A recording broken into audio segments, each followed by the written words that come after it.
Every vision board promises potential. Unlock it, unleash it, tap into it.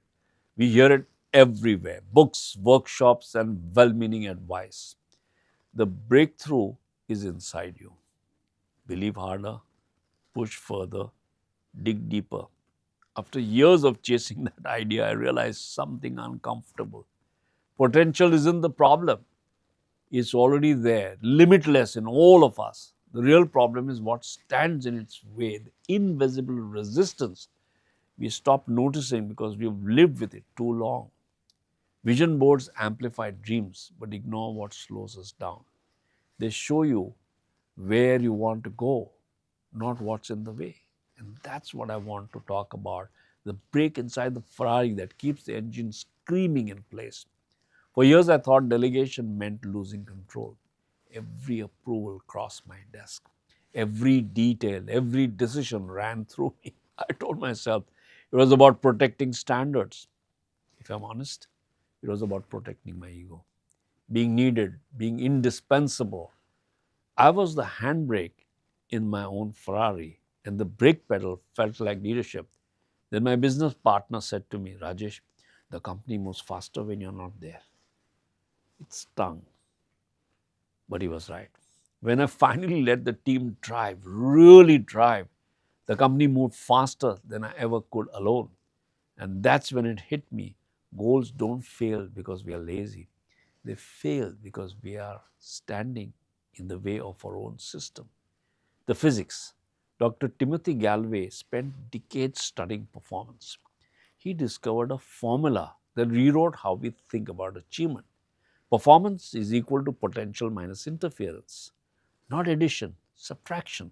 Potential doesn't need unlocking.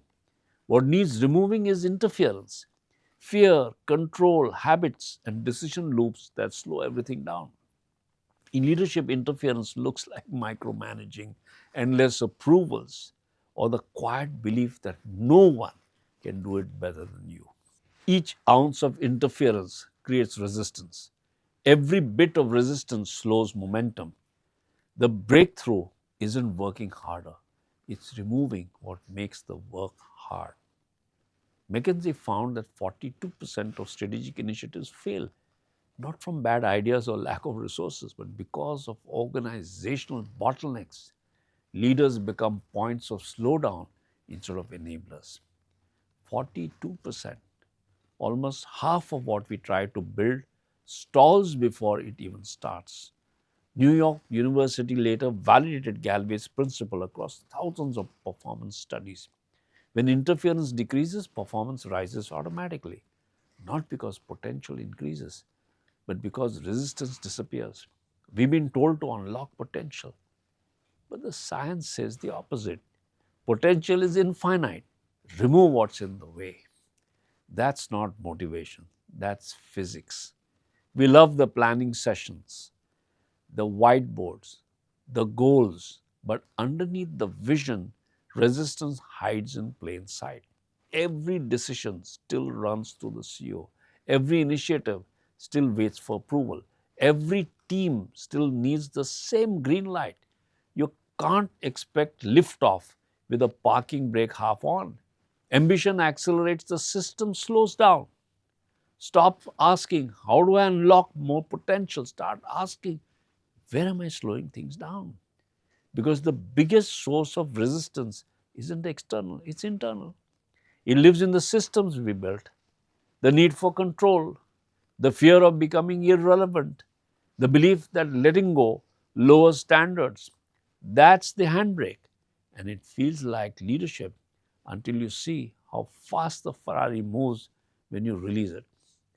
Design conditions that remove resistance automatically. Build systems where decisions move without you.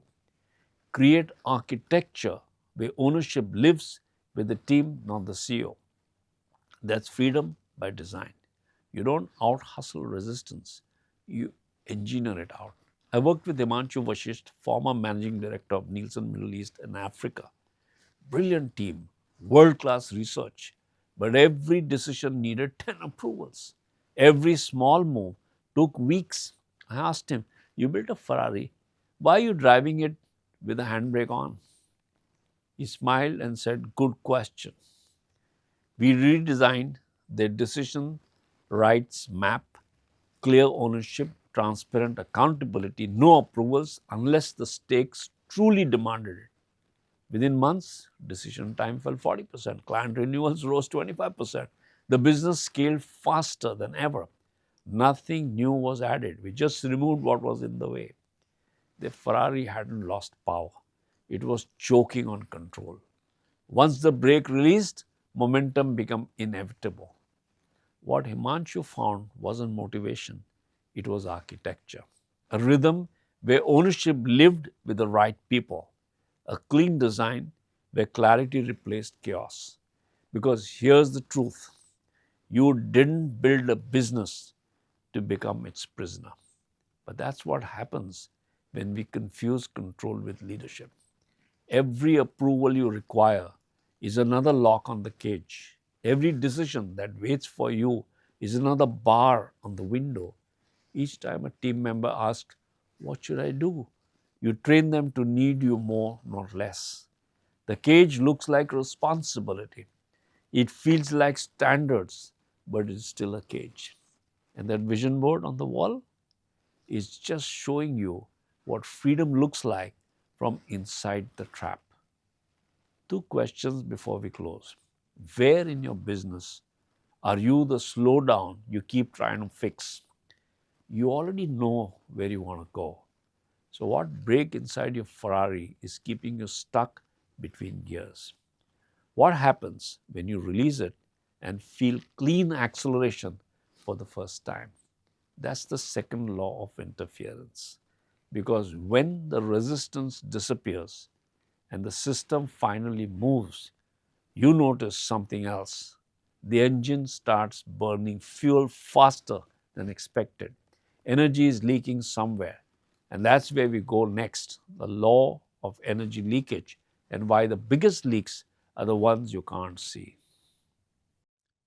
Let's take a moment with this. There are Santa Claus, vision boards, plus blind faith, plus wishful thinking, all waiting for magic.